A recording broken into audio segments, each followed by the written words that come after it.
ಎಲ್ಲ ಚರ್ಚೆ ಮಾಡ್ತೀವಿ, ಎಲ್ಲ ಚರ್ಚೆ ಮಾಡ್ತಾ ಇದ್ದೇವೆ. ಮಾಡ್ಕೊಂಡು ಎಲ್ಲ ಮಹಾನಗರ ಸಭೆ ಸದಸ್ಯರು ಎಲ್ಲ ಭಾರತೀಯ ಜನತಾ ಪಾರ್ಟಿ ಇಲೆಕ್ಟ್ ಆಗಿದ್ದಾರೆ. ಎಲ್ಲರೂ ಸಿಂಬಲ್ ಮೇಲೆ ಇಲೆಕ್ಟ್ ಆಗಿದ್ದಾರೆ.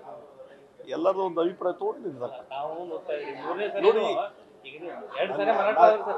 ಇದು ಚರ್ಚೆ ನಡೀತಾ ಇದೆ, ಚರ್ಚೆ ಮಾಡ್ತೀವಿ. ಸರ್, ಈಗ ಬೆಳಗಾವಿ ಗಡಿ ಜಿಲ್ಲೆ ಬೆಳಗಾವಿಯಲ್ಲಿ ಮರಾಠಿ ದಾಖಲೆಗಳನ್ನ ಕೊಡ್ತಿದ್ದಾರೆ.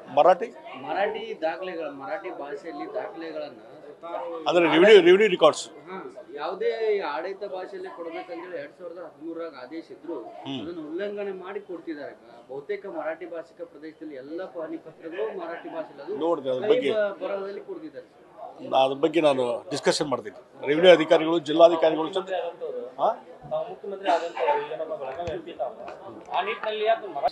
ಜೊತೆ ಚರ್ಚೆ ಮಾಡ್ತೀನಿ. ಮಾಡ್ಕೊಂಡು ಅದ್ರ ಬಗ್ಗೆ ನನ್ನ ಅಭಿಪ್ರಾಯ. ಮತ್ತೆ ಮಹಾರಾಷ್ಟ್ರದಲ್ಲಿ ಮತ್ತೆ ಕರ್ನಾಟಕದ ಬಸ್ಗಳ ಮೇಲೆ ಕಲ್ಲು ತೂರಾಟ, ಬಾಟಲ್ ಎಸೆದು ತುಂಡಾಟವನ್ನು ನಡೆಸಿದ್ದಾರೆ.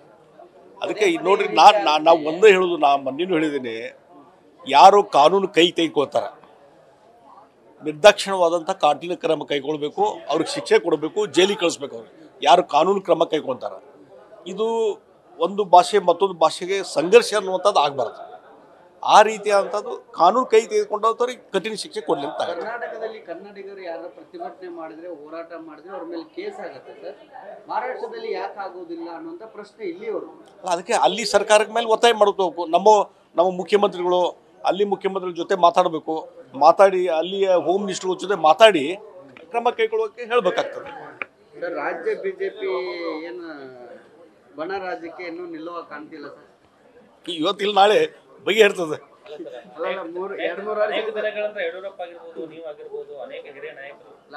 ಸಂಘಟನೆ ಮಾಡ್ಕೊಂಡ್ಬಂದ್ರೆ ಈಗ ಅದೊಂದು ಮನೆಯೊಂದು 3 ಬಾಗಿಲಾಗ್ಬಿಟ್ಟಿದೆ ನೋಡಿ. ಅದಕ್ಕೆ ಇಲ್ಲ ಅಂತ ನಾ ಹೇಳೋದೇ ಇಲ್ಲ, ಸಮಸ್ಯೆ ಇಲ್ಲ, ಅದರಿಂದ ನಮಗೆ ಮುಜೂರು ಆಗಿದೆ. ಅದಕ್ಕಾಗಿ ಈಗಾಗಲೇ ಹೈಕಮಾಂಡ್ ಗಮನಕ್ಕೆ ತೊಗೊಂಬಂದಿದ್ದೇವೆ. ಅವರು ಹೈಕಮಾಂಡು ಎಲ್ಲ ಗಮನಿಸ್ತಾ ಇದ್ದಾರೆ. ಆದಷ್ಟು ಬೇಗನೆ ಇದೊಂದು ಸಮಸ್ಯೆ ಇತ್ಯರ್ಥ ಆಗ್ತದೆ ಅಂತ ನಾವು ವಿಶ್ವಾಸ. 1.5 ವರ್ಷದಿಂದ ಹೈಕಮಾಂಡ್ ಗಮನಿಸ್ತಿದ್ದಾರೆ. ಯಾವುದೇ ಇದ್ರ ಬಗ್ಗೆ ನಾ ಇನ್ನೂ ಕಮೆಂಟ್ ಮಾಡ್ಲಿಕ್ಕೆಲ್ಲ ಮುಜುಗರ ಆಗಿದೆ ಡೆಫಿನೆಟ್ಲಿ.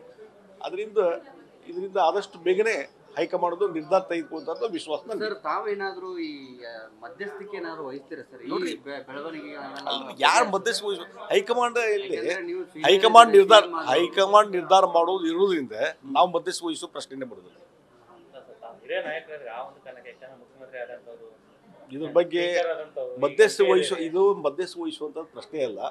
ಹೈಕಮಾಂಡ್ ನಿರ್ಧಾರ ಮಾಡುವಂತದ್ದು ವಿಚಾರ ಇದು. ಅದು ಅವ್ರಿಗೆ ಬಿಟ್ಟದು. ಕಾರ್ಯಕರ್ತರಿಗೆ ಏನೋ ತೊಂದರೆ ಆದರೆ ಅದು ಸಂಘಟನೆಗೆ ಏನೋ ಅವ್ರಿಗೆ ಪೂರಕವಾಗಿ ಏನು ಕೆಲಸ ಮಾಡಬೇಕು ನಾವು ಮಾಡ್ತೀವಿ.